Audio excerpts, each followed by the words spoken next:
Myself, my name is Kishore from grade 6. Respected headmaster, teachers and all my dear friends, a very warm welcome to the school assembly. Let us first invite Dhanlakshmi to share today's news headlines.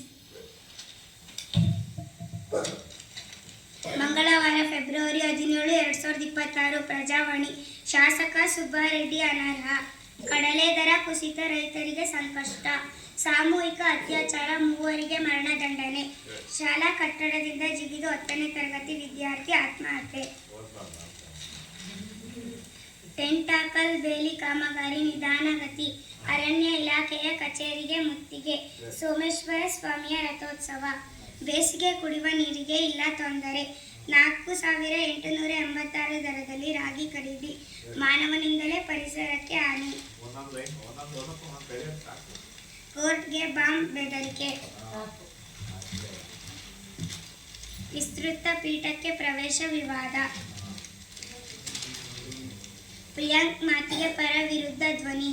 ಅಪರಾಧ ನಿರ್ಣಯ ಪ್ರಮಾಣದಲ್ಲಿ ಏರಿಕೆ. ಸುಭಾಷಿತ: ಪ್ರತಿಭೆಗೆ ಶಾಸ್ತ್ರಜ್ಞವಿದ್ದರೆ ವಜ್ರಕ್ಕೆ ಕುಂದಣವಿದ್ದಂತೆ. Tarasu. AI ಬಳಕೆ ಮುಂಚೂಣಿಯಲ್ಲಿ Bharat. Retail ಮಾರುಕಟ್ಟೆ ಮೌಲ್ಯ 215 ಲಕ್ಷ ಕೋಟಿ. ಬೃಹತ್ ಮೊತ್ತ ಪೇರಿಸಿದ ಕರ್ನಾಟಕ. ಕ್ರೀಡಾ ವಾರ್ತೆ. ನಿಸಾಮ್ ಕಾ ಶತಕ, ಲಂಕಾಕ್ಕೆ ಜಯ. ವಿಲ್ ಜಾಕ್ಸ್ ಆಲ್ರೌಂಡ್ ಆಟ ಸೊಬಗು. ಧನ್ಯವಾದ.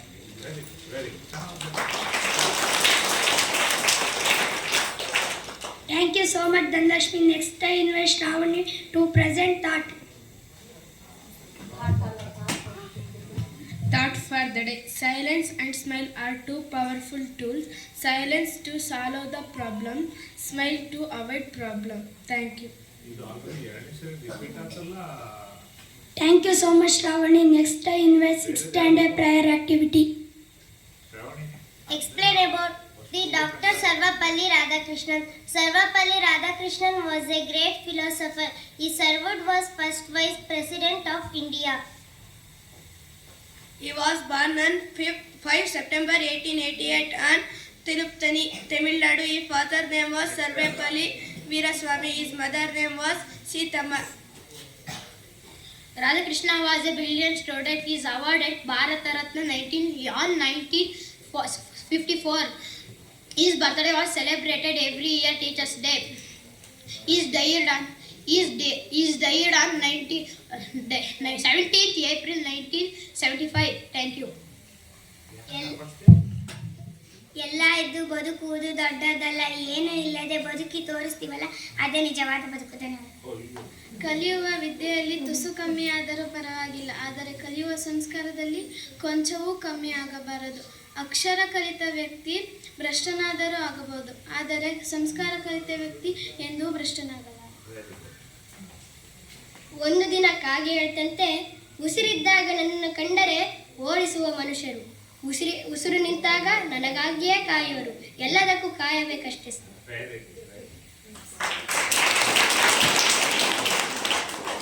ದಾನ ಮಾಡಿದ ಮೇಲೆ ಕೊಟ್ಟೆ ಅನ್ನಬೇಡ, ತ್ಯಾಗ ಮಾಡಿದ ಮೇಲೆ ನನ್ನದು ಅನ್ನಬೇಡ. ಕಣ್ಣಿಗೆ ಕಂಡಿದ್ದಲ್ಲ ನಿಜವಲ್ಲ, ಕಿವಿಗೆ ಕೇಳಿದ್ದಲ್ಲ ಸತ್ಯವಲ್ಲ. ಕರ್ಮ ನಿರಂತರ, ಪಾಪ ಪುಣ್ಯ ದೇವರ ನಿರ್ಣಯ. ನಿದ್ದೆ ಎಷ್ಟು ಅದ್ಭುತವೆಂದರೆ, ನಿದ್ದೆ ಬಂದರೆ ಎಲ್ಲವನ್ನೂ ವರಿಸುತ್ತದೆ, ನಿದ್ದೆ ಬರದಿದ್ದರೆ ಎಲ್ಲವನ್ನೂ ನೆನಪಿಸುತ್ತದೆ.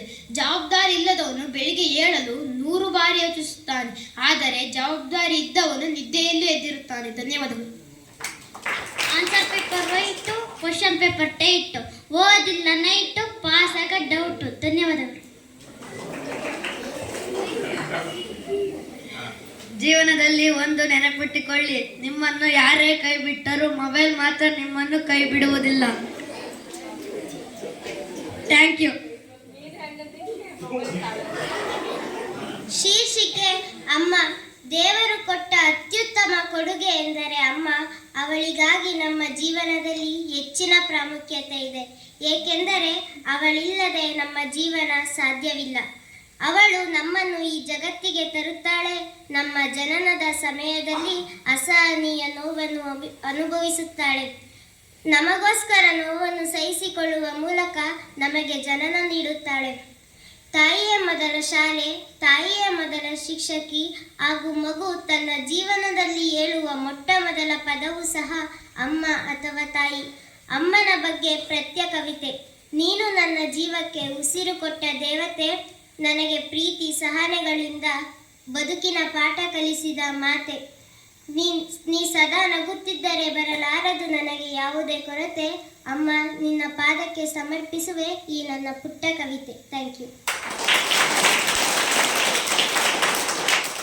Today is Harshal birthday. Everyone wish him